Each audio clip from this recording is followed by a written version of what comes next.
Today, on episode number 618 of the Teaching in Higher Ed podcast, From Awareness to Action, Interrupting Bias in the Classroom with Norma Montague. Produced by Innovate Learning, maximizing human potential. Welcome to this episode of Teaching in Higher Ed. I'm Bonnie Stahoviak, and this is the space where we explore the art and science of being more effective at facilitating learning. We also share ways to improve our productivity approaches so we can have more peace in our lives and be even more present for our students.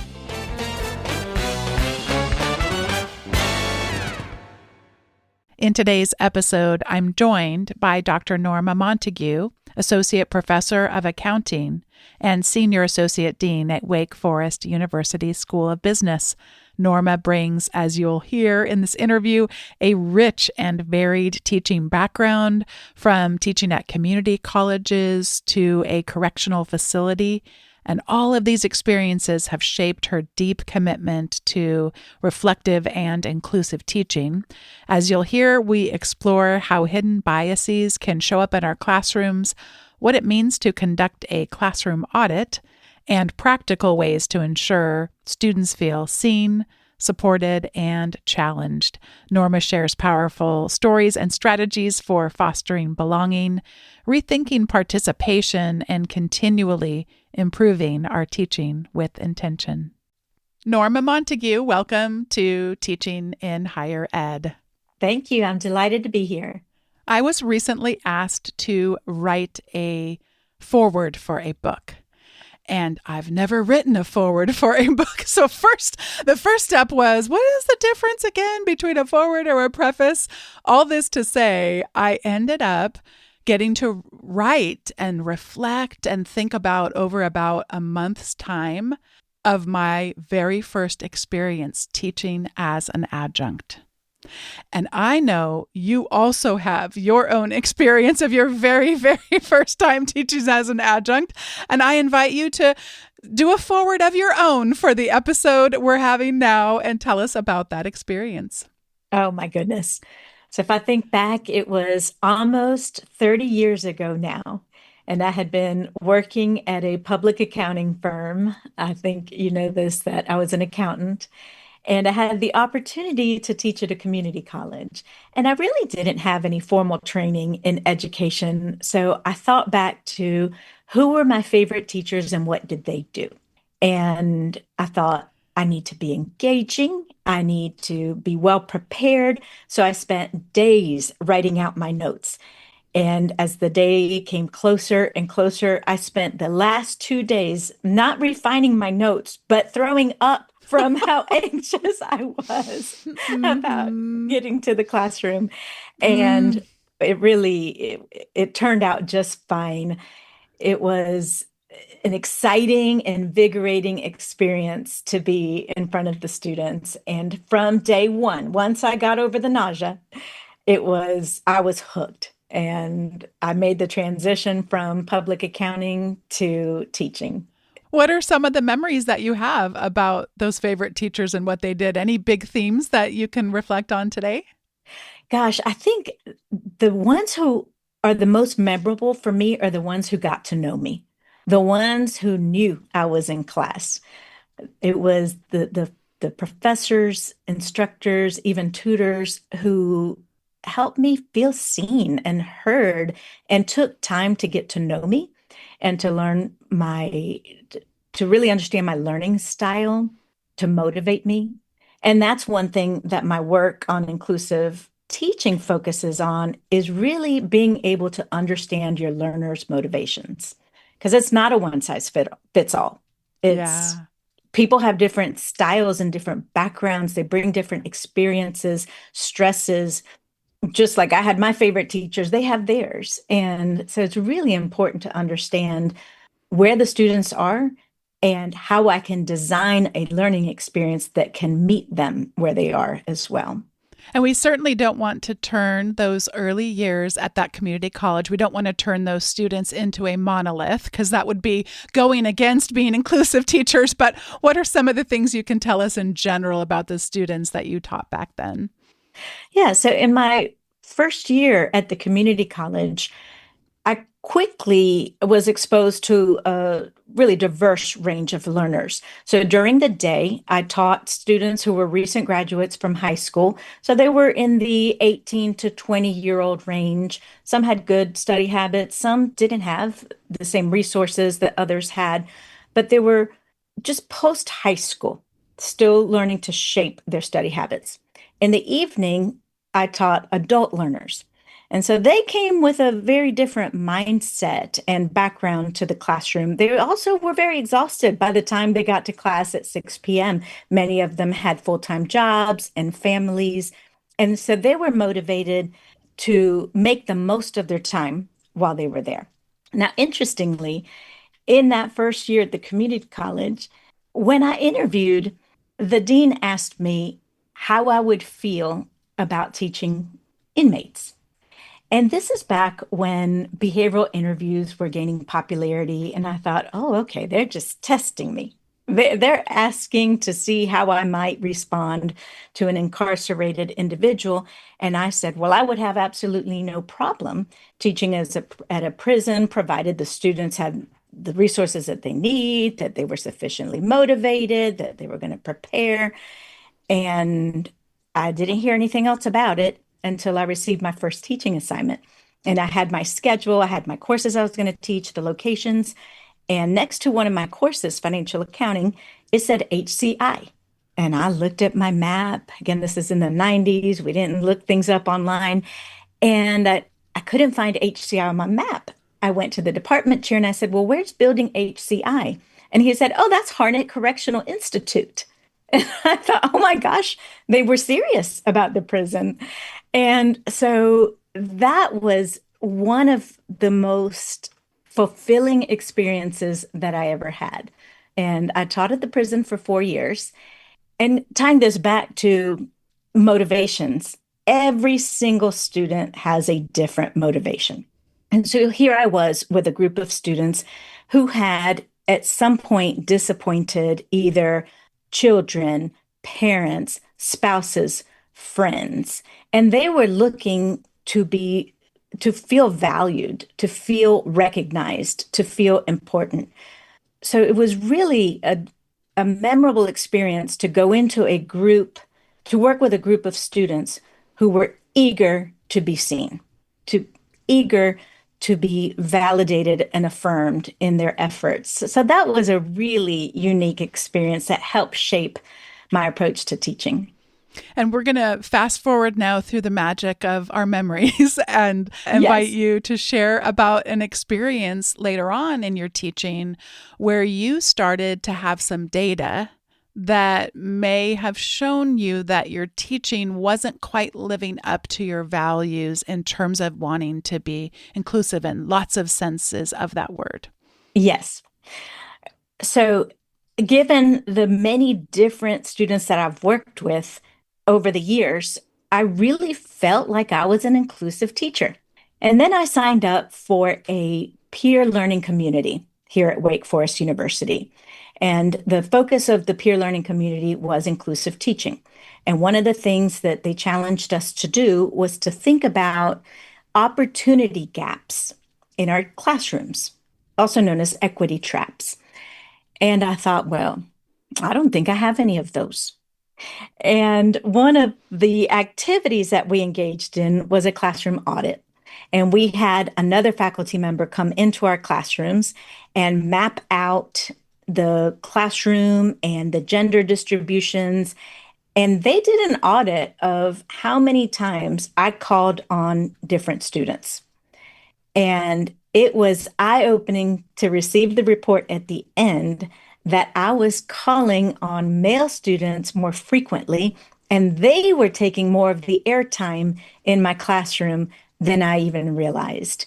And so the report included a breakdown of gender and ethnicity, race, and it was just really interesting And it wasn't that I favored a particular demographic, it's that sometimes the same students raised their hands. And it was just easy for me to call on those that were proactively engaging in the discussion. Or sometimes they answered without even raising their hands. And some of my other students who might require a little bit more time to process, or maybe they are not as comfortable with the English language, they might have been taking time to process what I was saying, think about their response. They needed a little bit more time to translate back to me, and they were not having an opportunity to engage in the class discussion. So that was eye-opening for me.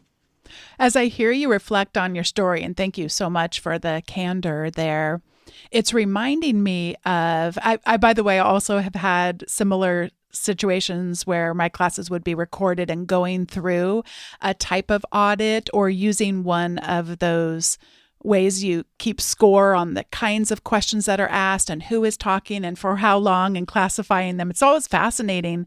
It can be tempting for us to think about these things in terms of ourselves and thinking, I mean, you said so confidently, I didn't think I had any of those things. And most of us, on certain seasons of our life might have absolutely believed similarly. And the temptation is then, if we think about ourselves as individuals, is then to try to apply an individual quick fix. I don't want to put words in your mouth, but horrified to discover that you don't seem like a person who would have wanted to have called more on the males. But the way that you told that story has some nuance in it that I want to make sure listeners picked up on, because I heard you recognizing, yes, of course, all of us should recognize the parts in which we contribute. Yes. But also recognizing we exist in systems. And so you were starting to describe some more systemic things, as you said. Sometimes they would raise their hands and they were the only ones who were, and sometimes they would even say it without it. So I wanted to call attention to a distinction that I heard there, and it reminded me of some of the reading I've done and thinking and working, that instead of trying to overcome our biases solely and fix them, perhaps what it might look like to interrupt them. And that doesn't mean it's an either or thing. It's a yes and. Please, by all means, let's be self-aware.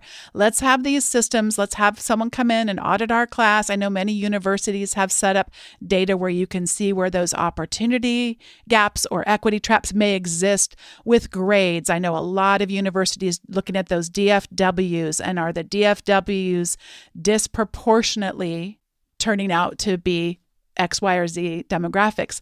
But I'm curious now about what ways, yes, of course, we could hear and learn from you attempting to be self-aware about those biases, but I'm also curious if this word interrupting is at all, were there strategies and techniques that you were able to employ that, yes, helped correct the thinking, but also actually could interrupt the bias that then doesn't have to rely on human beings to entirely overcome our biases, which I'm not sure I think we ever can do. So that was a really long question. I apologize. But anything on interrupting biases? Yes. So I think the very first thing is awareness. As you mentioned, and I just noted, I did not even recognize that I was not aware of some of my biases.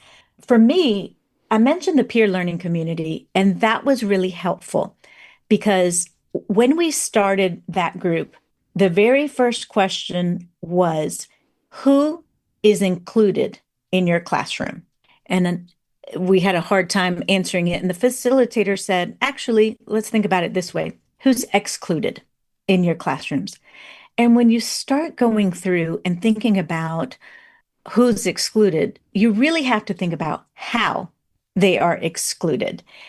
And when you start sharing stories with peers, there are different examples that might resonate with you. For example, one of my colleagues said, I think maybe student athletes are potentially excluded. And I thought, well, why is that? Well, they have additional pressures on them. They sometimes have to miss class.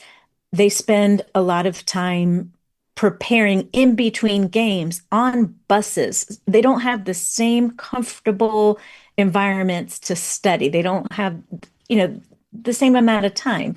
And I thought, okay, I can see how that is an opportunity gap. So, how do we close that opportunity gap? And I think that's the question. And that might be reaching out to those student athletes, maybe having flexible deadlines for student athletes.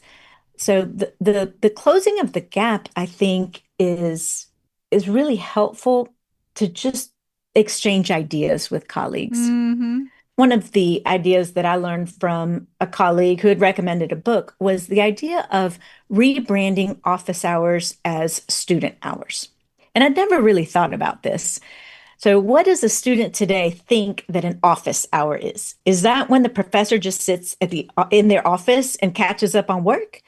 Or is there a way to simply communicate to students, these hours, this time is for you? So let's call this student hours. And earlier I said, it's important for me to meet a student where they are. Well, let's take that literally and think about where I am. I'm a senior associate dean in a business school. My office is behind glass doors, behind a receptionist, and I'm typically dressed in a suit. Is that a barrier for a student? Is that intimidating for a student to come up in their jeans and their casual clothes, go up to a receptionist and say, I'm here to see Dr. Montague? They might just not even come because they don't want to go through and have everybody looking at them, or they're looking at people working in glass offices. So those student hours, I tend to hold them outside of my office. I think it's also important to help students understand that there are different ways to engage with student hours. And this idea is from a book that I read, Inclusive Teaching by Hogan and Safi, and they recommend helping students understand how they can interact with you. So they have a sign on their office that says, for student hours, we greet, we meet, we work. And so if you want to just come by and greet me and just chat, you can schedule a 5-minute meeting. Or if you need traditional help, you might do a we work meeting. So I think it's important to help students understand what those student hours are for and how they can get the most out of them. That is such a great example. I'm loving so much of what you just shared, because part of it was you mentioned that you had heard about this in a book.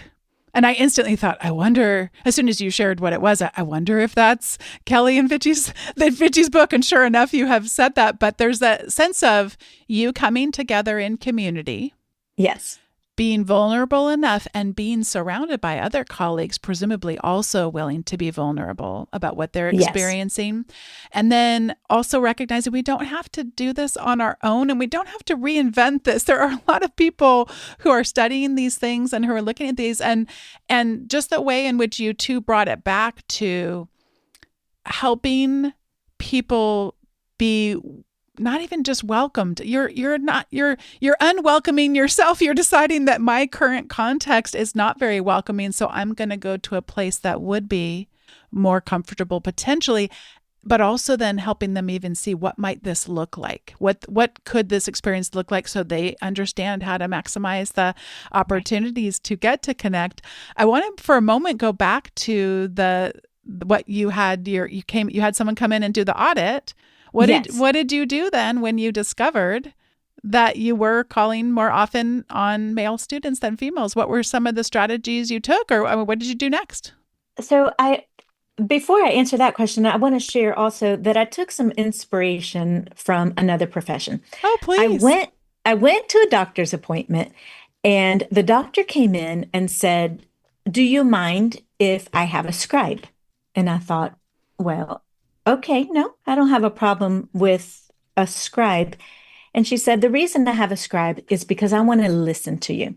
I want to be able to really hear what you're saying and focus on this visit and not be distracted with writing things down.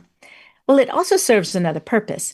every time I go back to that doctor, she has reviewed those notes and she'll ask me about the project that we talked about last time and how my boys are doing. And so she has established this personal rapport with me that engenders trust and this feeling of familiarity, and she really cares about me. So I took a page from that book and I said, you know what? I'm going to have a TA in my class, someone who's there at the beginning of class, someone who's there through the end of the class. And the TA's role is to take notes. She's the scribe, or he. And every time students give examples or they answer questions with personal anecdotes, I now have a record of that, and I can study it, review it, and really get to know my students. So how this ties back to the audit is almost like I have a continuous audit now because I'm able to review my notes and see, oh, I heard from Mary today, or, I really haven't heard from James in a couple of classes. Let me make sure that I touched base with James and see, is he keeping up or is something going on? And sometimes I find that students aren't very confident. They don't feel safe or they feel a little vulnerable to speak up in class. So I'll reach out to that student in advance and give them a little warm call, give them a warning that I am going to call on you in class today. And I'm going to ask you about this. How do you feel about this question? Do you have any can I help coach you through it? Because I really want to bring you into the conversation. So that's one approach. I also vary the ways that students can participate in class. So, using polling questions or some pair and shares, group work. Those are ways where students can still contribute, feel heard, feel seen, and be able to participate in a way that makes them more comfortable. Because when students feel safe in the classroom, then they're going to contribute, invest. And that's when I find that I can really increase their rigor and challenge them more. And as long as they feel supported, most of my students rise to the challenge. Your story could not have been any more perfect for not relying on some instant cure for our biases, but instead to interrupt them. And your story also is emblematic of not thinking that we just fix this and then we're done, that we continually need to build systems and structures that don't rely on human failures, but that instead can have a little bit more neutral observations being made, in this case by a teaching assistant, in order to continually gauge, not solely based on demographic groups, but you're person by person, because every person that's in those classes matters, and every person that's in those classes wants to be seen. And but that they would have different default settings themselves, right? About how comfortable they might feel. You're reminding me that actually Vijay Sathi, one of the authors of the book that you mentioned, Inclusive Teaching, she recently mentioned on social media that she has reread or is in the process of rereading a book by Susan Cain. It's called Quiet: The Power of Introverts in a World That Can't Stop Talking. It doesn't surprise me at all that Vijay would have been reading that book, and also that you just described a situation where, and one of the things I remember vividly that Susan Cain talks about in that book is it's not that introverts don't want to talk, and it's not that they can't talk. They will do better being able to reflect and think. They'll take a pause. The introverts in the room are the people who want to listen to a lot because they have taken that thoughtful approach and have considered it internally before they're prepared and then energized to share that externally. And I'll put a link in the show notes in case anyone isn't familiar with the book. It was put out quite some time ago, but is still timeless, I think, one of those things. The Power of, it's called, the title, by the way, I should say the subtitle because it's so perfect, Quiet: The Power of Introverts in a World That Can't Stop Talking. And what Norma just described for us, this idea of a warm call. Do you want to talk a little bit more about, in case people haven't heard this expression, what a cold call is, what a warm call is, and how these ways of thinking about calling on students, anything else that comes up in your own teaching context of how you think about when you call on students and how and what kinds of things come to your mind now? Yes. So the cold call for me, how I utilize the cold call is you're in class and you just ask a question. So, Bonnie, how do we depreciate this fixed asset? What method should we use? And what are the tax implications? So just in the classroom, Bonnie does not know that I'm going to ask her. The warm call is just giving the student a little bit of notice that this is coming. Sometimes I do it the day before, sometimes I do it even during class, where I will say, all right, we haven't heard from everybody, and I haven't heard from Bonnie yet. So I am going to get to you. And maybe you could start thinking about how, and I prompt them and give that person who needs the extra time to process that space to process. Or I might say, well, I might think I haven't heard from Bonnie. I know that, you know, it's a little bit out of her comfort zone.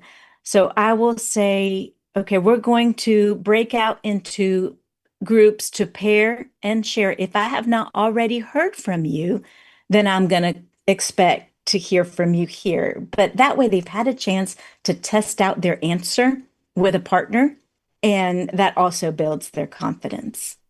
In the book Mind Over Monsters by Sarah Rose Kavanaugh, she really stresses, it's a book about mental health, and she stresses that support and challenge need to go together. One without the other is not the not the way to go as educators.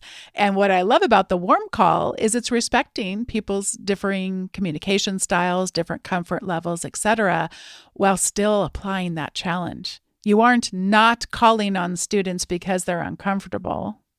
You are Right. just giving them a heads up so that they can engage in a way that might be most relevant to them. I have done this frequently with if any version of think, pair, share. And there's, of course, so many versions of how we might do that. But to try to give someone a heads up, hey, I want to hear from you, but then also to leave a little bit of pressure on the rest of the room and to leave it out there that we're going to hear first we're going to break up into groups for you to discuss this. And then I'm going to call on this person first and then a couple others too. So we'll get some input from people over here too, because it's kind of like if you think that you might be asked to share, and I'm not doing this in some threatening way, but just to make sure we all have the expectation that we are in this together. This is a learning community, and we are all going to be expected to contribute to it. But it's very subtle, isn't it? I'm curious if there's anything else that you want to add before we get to the recommendations segment about this role of the TA. What else might those of us who have TAs be thinking about ways that they can serve? And I love your medical example too, by the way. I was, when you were telling a story earlier, I was thinking of, I've had so much medical stuff going on with my family, which I've shared briefly on other episodes and stuff. And I thought, you're not going to talk about medical stuff because you've already, like I didn't want to say nobody cares, but it's just like, you've already told medical stories. Don't tell a medical story on this. And then I was like, well, Norma brought up medical things. So anyway, I'm curious what you've got for us in terms of other ways we might think about, not necessarily just TAs, although I think there's a lot we could do there, but just other strategies for us about offloading things appropriately to be able to be more inclusive in our teaching. I'm trying to think of ways beyond. Let me go back to the TA. Yeah. My students, they feel like the TA is part of the group. Like they really get to know the TA as well. And that's just another safe person who's there to support them and get to know them. And sometimes they will go to the TA before they come to me because they feel like, okay, this is someone closer to me, more like a peer, but it's connected to the professor. So they might say, do you think that Dr. Montague would do an extra review session? Or do you think that you could tell her that we don't understand this concept? So there's someone there who just creates another connection to me. And I think that's another benefit. But really, those class logs are so helpful because the students, I don't know that they even realize that I have those. And I look at them before class and I can remember, okay, Jennifer mentioned that she was late to class last time because her roommate was sick and needed her help. And so I can come in and say, well, how's your roommate? And I genuinely mean it. So it's not insincere, but it does create that connection where the student knows, wow, she really cares about me. She cares about my roommate. She's an empathetic, caring professor who's taking the time to get to know me. And those logs now serve me for years to come. You know, I forget those personal students. And there are times where I need to reach out to an alum for something, or maybe I remember this alum was from Florida and now I have a student who's just starting and would like a connection to somebody from Florida, or maybe a job connection. But it's my Rolodex for those who remember what a Rolodex is. That's fantastic. The way that you're describing this, I heard two things in what you just shared. The first thing I hear is reducing, really, it's an intimidation. It's a power differential is what it is. You seem so approachable to me, and yet I also think of myself as incredibly approachable. And I had a student once years ago tell me they wanted to interview me for some assignment. They were in student leadership and they had to do it. And this young woman looks me in the eyes and says, well, you were the least worst person to have chosen from all of our business faculty. What she meant by that in context was the least intimidating. I mean, she was terrified. She said she was nervous, speaking of throwing up, she just this was incredibly challenging for her to do.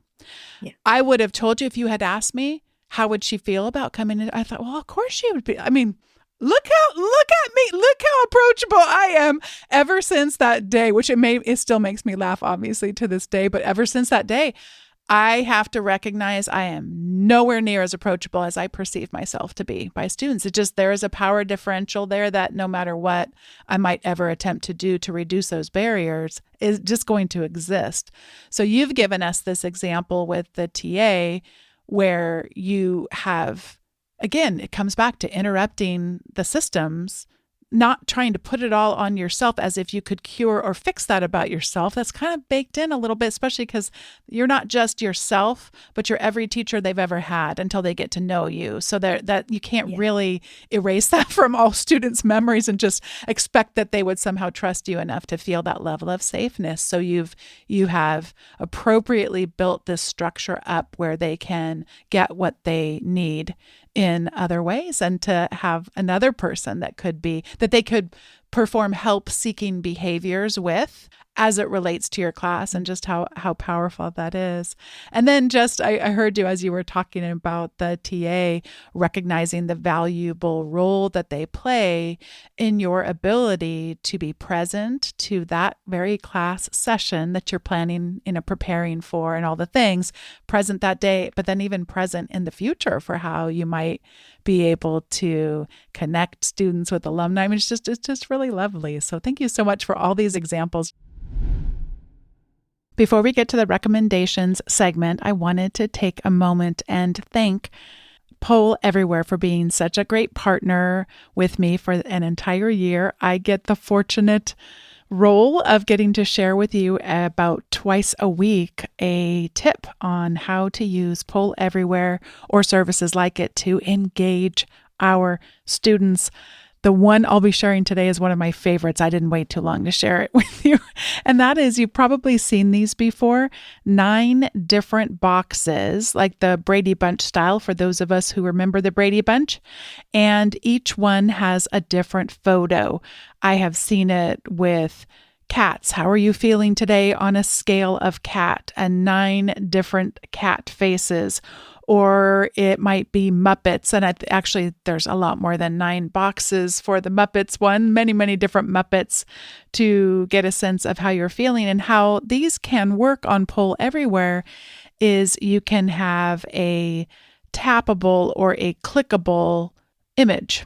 So if you've got the 9 boxes of the cats and you're feeling like the one in the middle, then you can tap or click on that middle image and register that way.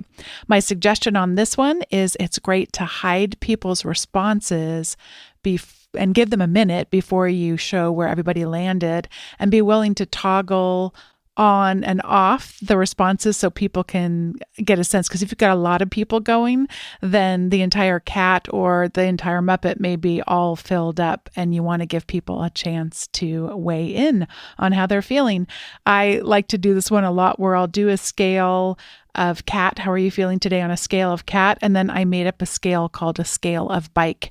And there's all kinds of fun things you can do with tappable or clickable images. And thanks once again to Pull Everywhere for being such a wonderful partner and giving me this opportunity to share about how powerful it is to engage learners. I'm going to have us now share our recommendations. This is the time in the show where we each get to share our recommendations, and I have a musical one. I know I've recommended Tiny Desk concerts before. I continue to love Tiny Desk concerts. I think that the YouTube algorithm just has me all figured out. So when a new one comes up, here you go, pops up to the top of the list. This one is Mumford and Sons, and I even think I'm almost positive I've recommended some live. I really like them performing live. So I believe I've done another song that they performed live that I just keep coming back to. But yes, this Tiny Desk concert has 4 of their songs. I believe 3 of the 4 I recognized, and one was new to me, but it wouldn't even matter if you didn't know. It's just gorgeous harmonies, beautiful folk rock kinds. I can't classify them. I'm sure many people have, but I can't. Just really good listening, and it's a fun concert. They don't talk a lot during the concert, but it is fun. They share a couple of things. They, welcome people in, and then at the end, it's just a lovely, lovely Tiny Desk concert. Of course, I shall admit to you, I've never seen a Tiny Desk concert that I didn't like, so you should take that under consideration before clicking on the link and following my advice.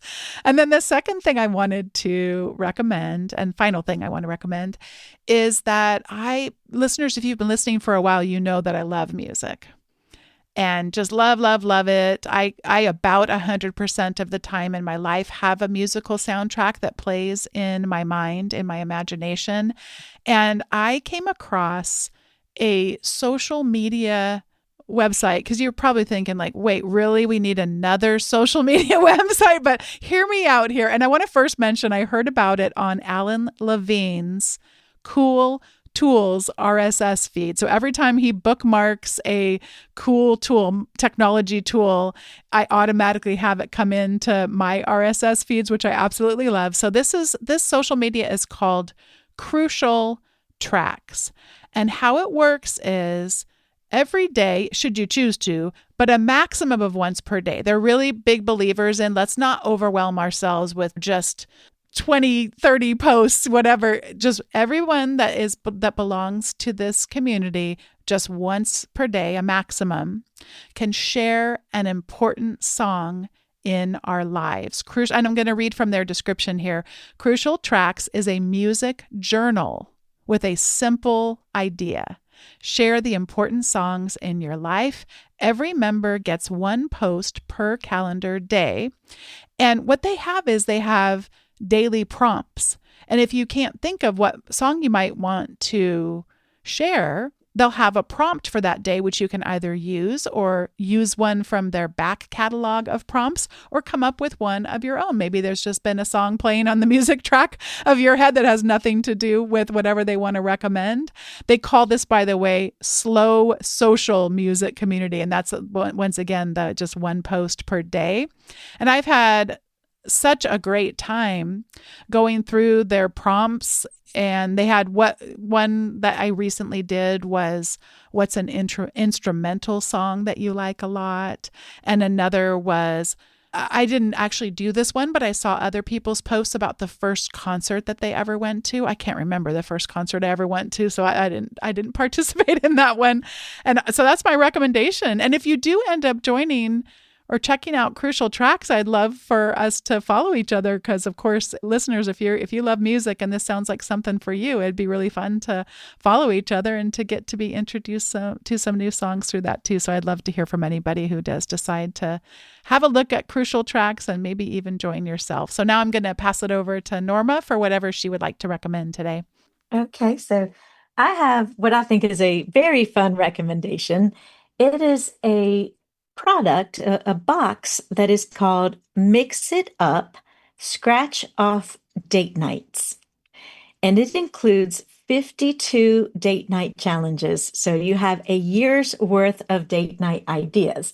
And what's fun about it is that they are small cards, the size of a normal playing card, but they are more like a lottery ticket. And so you don't know what the idea is. So my husband and I commit to scratch one off together every Monday.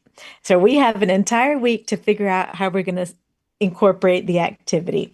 And most of the activities, they don't cost a lot of money. It's designed to be $30 or less.